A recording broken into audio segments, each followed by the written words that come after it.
Nous avons eu effectivement moins de morts sur les routes en 2013, au total 27. Les autorités fières des résultats de l'année dernière ont peut-être crié victoire trop tôt. Voilà 2014 avec 4 morts sur les routes en moins d'un mois. À cette vitesse, nous battrons le triste record de 42 morts de l'année 2012. À peine le deuxième jour de l'année, et un jeune homme de 20 ans trouve la mort sur l'île de Cayenne. Il conduisait un scooter. Le 9 janvier, une femme et un enfant de 16 mois meurent dans un accident sur la route entre Sinnamary et Kourou. Au lendemain, un bébé de 11 mois meurt sur la route d'Irakubo. Pour réduire les risques sur les routes, des dispositifs tels que moucher des boulets sont mis en place. Et les forces de l'ordre intensifient les actions de prévention, surtout durant la période de carnaval. Oui, il y a plus de travail puisqu'il y a du monde dans la rue, les gens font la fête. Donc il y a effectivement pour nous plus de travail pour assurer la sécurité des gens, la sécurité des carnavals, parce que le carnaval c'est la vie et le plus important pour nous c'est de préserver cette vie. Parce que l'intérêt de tous c'est que la fête se passe bien, que les jeunes passent une bonne soirée et qu'ils rentrent en toute sécurité chez eux. Il n'y a rien de plus pire qu'une famille endeuillée ou d'avoir quelqu'un blessé parce qu'il est parti s'amuser avec des amis et quand il rentre c'est le drame. Une nouvelle tendance se présente cette année. En 2013, les principales victimes étaient des piétons et des cyclistes. Cette année, 3 des 4 victimes étaient des automobilistes et le 4e, un cyclomotoriste. Les principales causes restent les mêmes, la vitesse, l'alcool et le non-port du casque.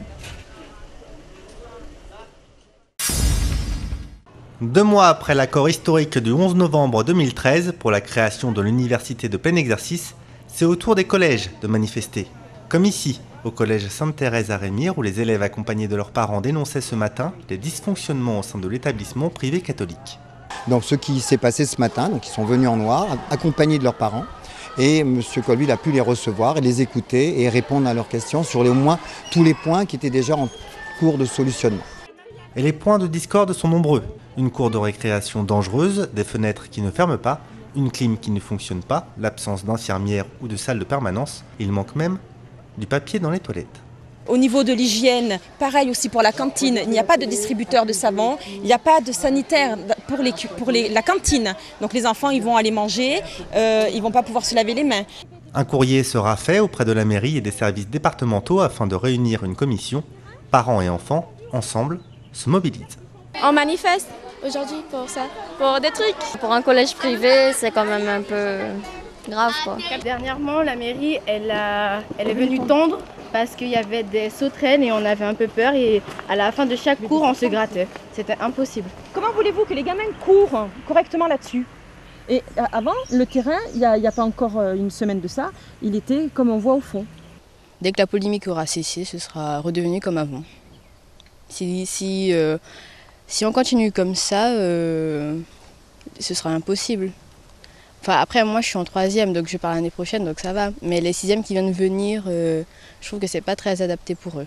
Des élèves impliqués et soucieux du sort de leurs cadets. Ce matin, le directeur a pris des mesures pour 2014. Savon et papier hygiénique sont apparus. Le gazon a même été coupé. Et pourquoi est-ce qu'aujourd'hui on peut résoudre tous ces problèmes-là et que ça n'a pas été fait avant du coup ?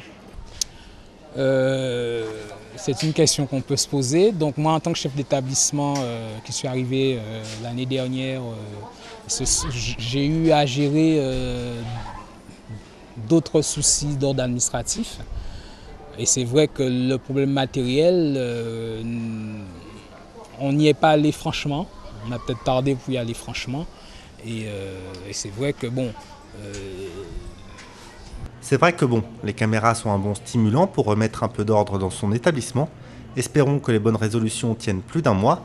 À 1 000 € d'inscription par an et par élève, le collège Sainte-Thérèse a les moyens de briller de 1000 feux. La circulation sur le pont du Larivot sera interrompue demain soir, informe la Direction de l'Environnement, de l'Aménagement et du Logement, la DEAL. Une coupure totale de circulation de 15 minutes aura lieu dans la nuit de mardi à mercredi. L'arrêt est prévu vers 2 h du matin. Des travaux pour changer des appareils d'appui nécessitant de soulever le tablier du pont de 2 cm.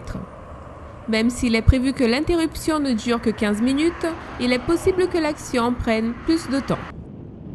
Afin de limiter les risques, évitez de vous déplacer à proximité des horaires de coupure et respectez la signalisation mise en place. Si vous êtes amené à emprunter le pont du Larrivot dans la nuit de demain, ralentissez à l'approche des travaux et respectez les consignes du personnel de chantier.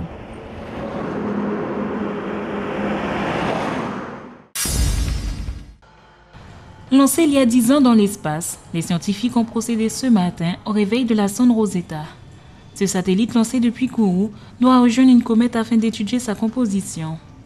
Depuis 2011, Rosetta est plongée dans un long sommeil, mais a parcouru 6 milliards de kilomètres.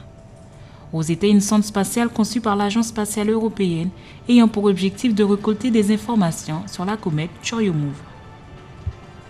Elle est la première à se mettre en orbite autour d'une comète et également à déposer un atterrisseur sur sa surface.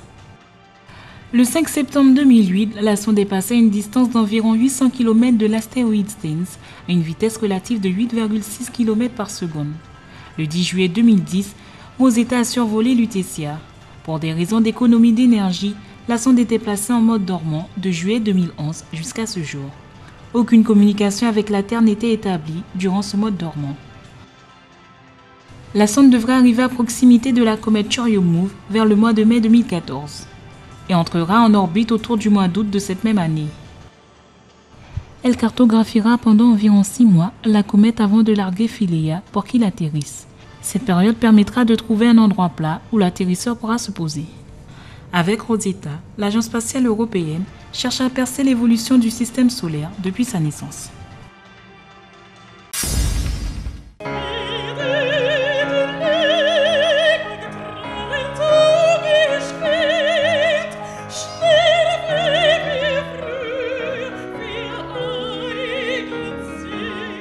De la petite scène au grand théâtre de renommée, elle a déjà donné de nombreux récitals à Paris. Marie-Laure Garnier a la maîtrise et l'assurance d'une grande soprano et pour la première fois monte sur scène dans sa Guyane natale en tant que chanteuse lyrique soprano. Ma culture créole où on chante très facilement les chants traditionnels plus la nouveauté un peu du chœur classique et puis de l'opéra également ont un peu guidé mon chemin. Marie-Laure Garnier est une voix comme il en existe peu. Passionnée par la musique dès son plus jeune âge, elle commença l'apprentissage du registre classique par la flûte traversière, l'orgue et le piano. J'ai commencé il y a à peu près 6 ans, officiellement. Et pourquoi j'ai choisi ce style de musique ? En fait, je suis de formation flûtiste. Donc, si vous voulez, la musique classique fait partie de ma formation. Je n'ai pas particulièrement choisi, ça s'est présenté naturellement, le chant lyrique. Elle se découvre peu à peu une autre corde à son art, le chant. En 2009, la jeune chanteuse intègre le Conservatoire national de musique de Paris dans la classe de Malcolm Walker. Aujourd'hui, elle est chanteuse lyrique soprano. La Guyanaise fait partie des révélations classiques Adami, une référence mondiale de ce registre musical.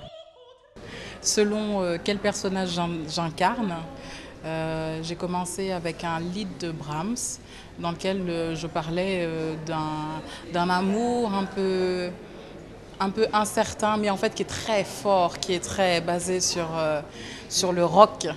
Et puis en fait j'ai continué à interpréter des rôles divers allant de Mimi à Tosca, de Puccini. Donc à chaque air, chaque opéra en fait a une histoire particulière et donc en jouant quelques extraits, j'ai pu exprimer tout plein de sentiments divers et variés. Elle a tout, cette facilité de voix, la hauteur de voix, cette richesse de timbre.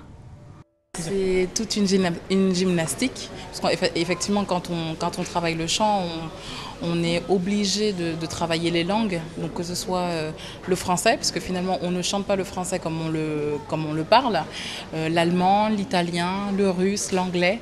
On est amené systématiquement à donner des récitals avec des styles ou des airs différents, et donc il faut se mettre des petits mots clés qui nous permettent de passer d'un état à l'autre.